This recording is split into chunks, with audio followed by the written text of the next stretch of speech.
বাংলাদেশ জামায়াত ইসলামী ঢাকা ২ আসন কর্তৃক আয়োজিত আজকের এই শোডাউনে উপস্থিত বাংলাদেশ জামায়াত ইসলামীর নেতৃবৃন্দ, স্থানীয় পর্যায়ের সর্বস্তরের জনসাধারণ, আসসালামু আলাইকুম রহমতুল্লাহি ওয়া বারাকাতুহু। প্রিয় ভাইরা, আপনারা জানেন বাংলাদেশ একটি বর্তমানে এই মুহূর্তে প্রধান সমস্যা হলো দুর্নীতি। এই দুর্নীতি দূর করতে হলে যেই দলের দুর্নীতি নাই সেই দলকে ক্ষমতায় আনতে হবে।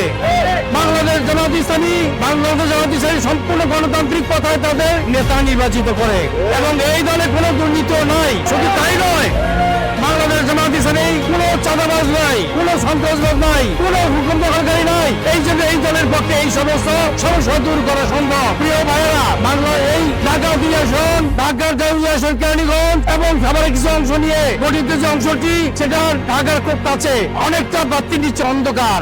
এই অবস্থা থেকে পরিত্রাণ পেতে হলে এখানে অবকাঠামোগত উন্নয়ন দরকার। এই জন্য আমরা সুস্পষ্ট প্রতিশ্রুতি দিচ্ছি, যদি জনগণের ভোটে নির্বাচিত হই তাহলে প্রথমে 3টি ব্রিজ নির্মাণ করা হবে। একটি কামরাঙ্গীচর দিয়ে, আরেকটি হাজারীবাগ এবং বাংলাবাড়ি, আরেকটি হলো বসিলা ব্রিজ এখান দিয়ে। এরপরে এই কেরানীগঞ্জ অথবা ঢাকা ২ আসনের সমস্ত ইন্টেরিয়র রোডগুলি ওয়াইডেনিং করা হবে, প্রশস্ত করা হবে। আর এর মাধ্যমে ঢাকার যেহেতু খুব নিকটে, এই জন্য দেশি বিদেশি অনেক ইনভেস্টর এখানে আসবে। আর তার বিনিময়ে আমার এলাকার জনগণ, যুবকরা যারা এখন চাকরি পাচ্ছে না, তারা এখানে কর্মসংস্থানের সুযোগ হবে। আপনারা জানেন বাংলাদেশ জামায়াত ইসলামী একটি সম্পূর্ণ ন্যায়ভিত্তিক দল, ইসলামের আদর্শ প্রতিষ্ঠিত। এই জন্য এই দল যারা করে তারা একটা সিগারেট পর্যন্ত খায় না।